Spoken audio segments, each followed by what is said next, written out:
Have we had a pleasure here this year? Oh. Asanteni sana, karibuni sana. Na let me start by saying Happy New Year. This is our first press conference at Jubilee headquarters, and we are happy to have you. We take note of the fact that William Ruto has finally put together the IEBC selection panel, but it's important for us to say that when we were giving the name of Adam Solo as Azimio, he was not an employee of State House.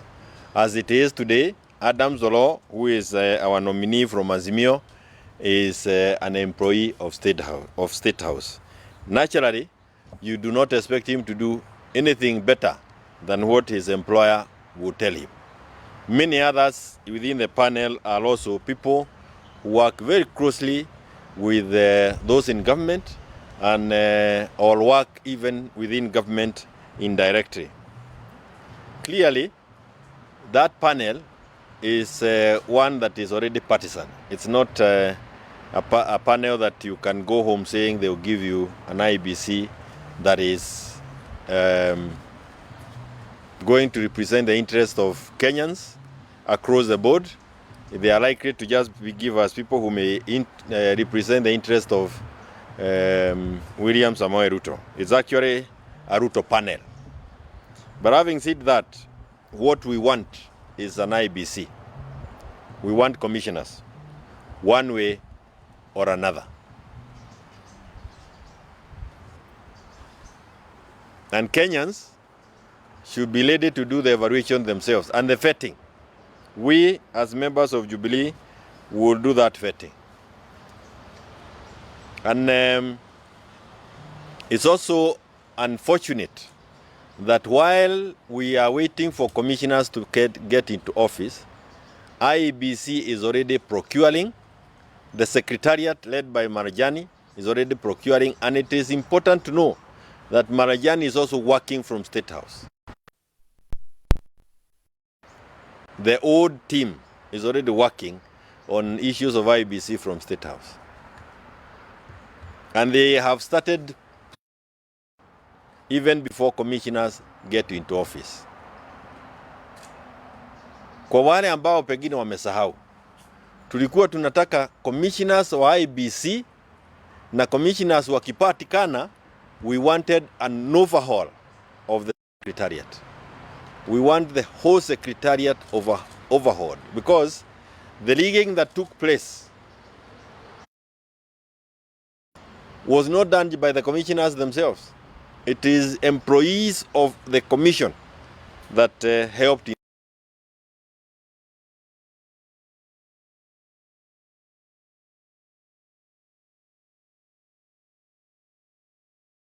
exactly that.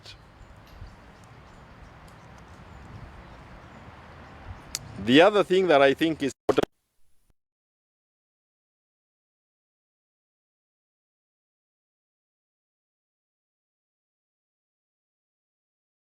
was saying wafanye kwa haraka, na yeye ndio alikuwa amekalia majina kule bunge. But we want IDs issued, we want voters registered, Kenyans registered as voters, and we want education, civic education done by IEBC. These are issues that we as members of Jubilee Party are eager to see the program that they have, so that we can get our members informed accordingly. So we know, we have heard, and these are some of the issues that we would want to clarify, but we have heard, yesterday I was in Nyandarua and I hear some people saying that if you want an ID, you can now go to Eldoret. There is a vote, what is it? An ID issuing machine or processing machine. Huko Eldoret. Tulikuwa tunafikiri inafanywa hapa Nyayo House. Sasa kumbe ingine imepelekwa Eldoret. Na it is good to know who are these Kenyans being registered kado huko. Now these are things that we want. That's why we want the IBs quickly on done, so that we can deal with these issues together. Alongside that, again, there is a very concerted effort in attacking the judiciary. Is the judiciary corrupt? That's without doubt. They have been accused of being corrupt. Have it done things that they should not have done? Again, without doubt. They have done many things that many of us have never been happy about and are not happy about. But is William Ruto the person we can entrust with managing the judiciary or bringing reforms within the judiciary? No. Are those lawyers pointing fingers at the judiciary the ones that we can also trust as Kenyans? My position is no. We must be careful so that we do not have another concerted effort by actors from different angles just to ensure that, again, like Parliament, judiciary becomes another institution that will be under capture of William Ruto.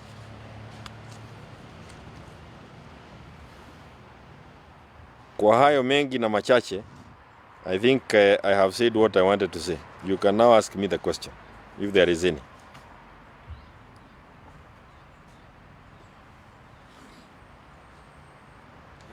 Yes, Apollo.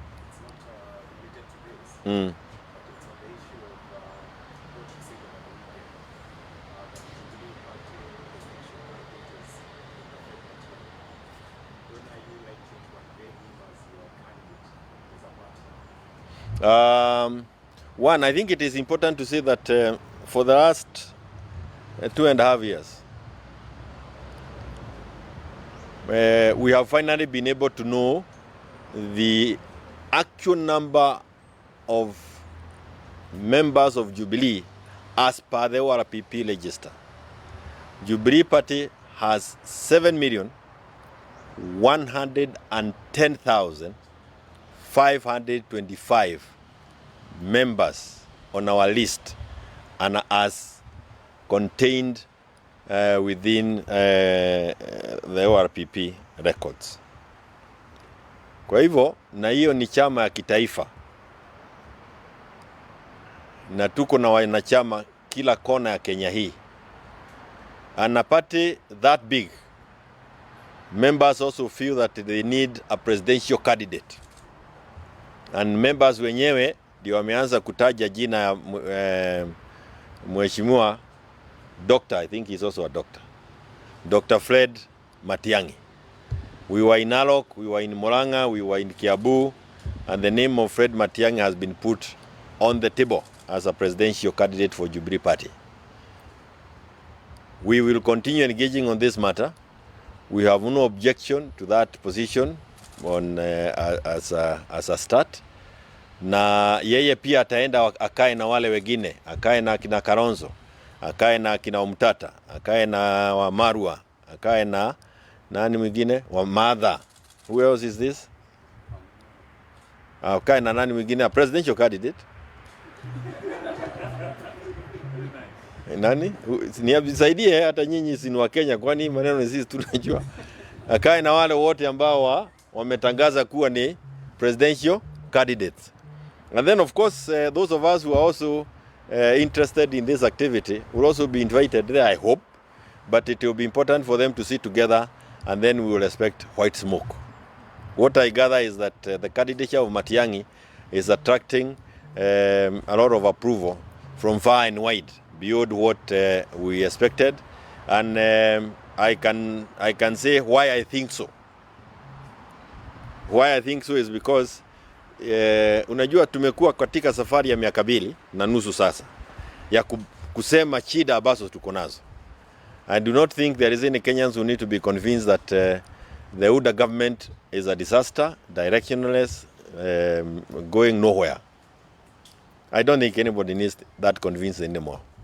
But again, it's also good to recognize that there cannot be a better person to give that exercise of demolishing that house than Wamunyoro.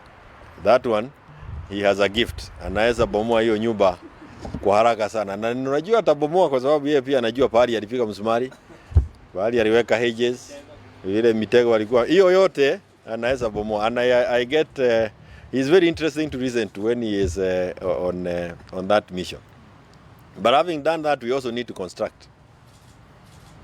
We need to construct. And I think one of the candidates who will help us do that construction is Matiang'i. Matiang'i was there with Uhuru for 10 years. He knows where we were going. All these projects, mega projects that were started.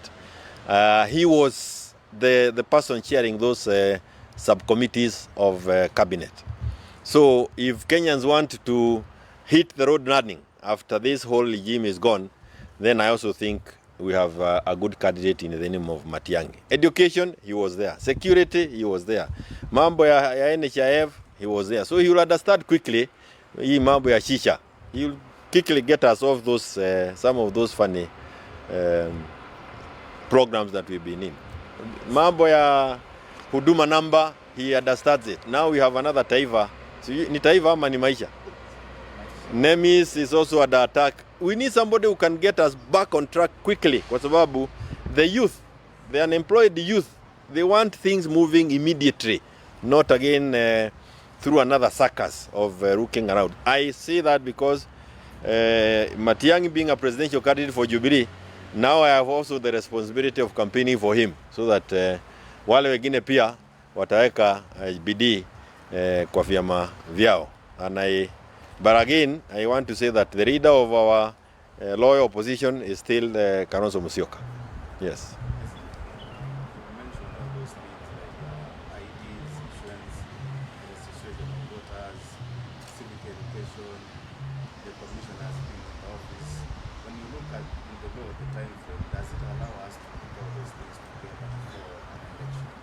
We lost a lot of time, without a doubt.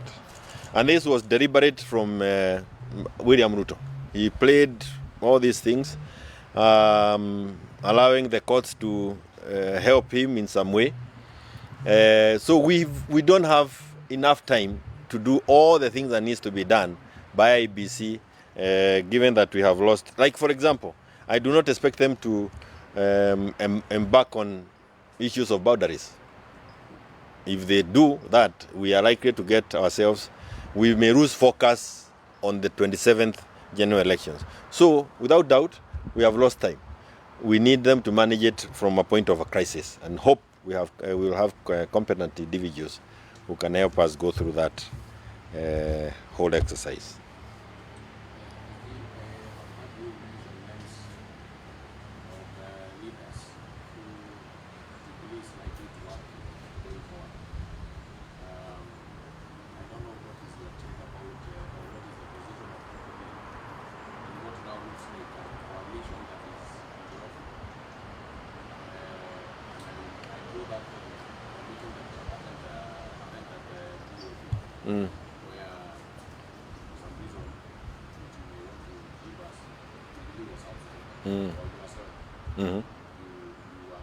Number two, I want to get to understand from you whether you feel like it is comfortable and whether it will be a winning strategy for the opposition to start talking about leadership and coalition, forming coalition, other than what we saw like in 2018 and coming to 2022.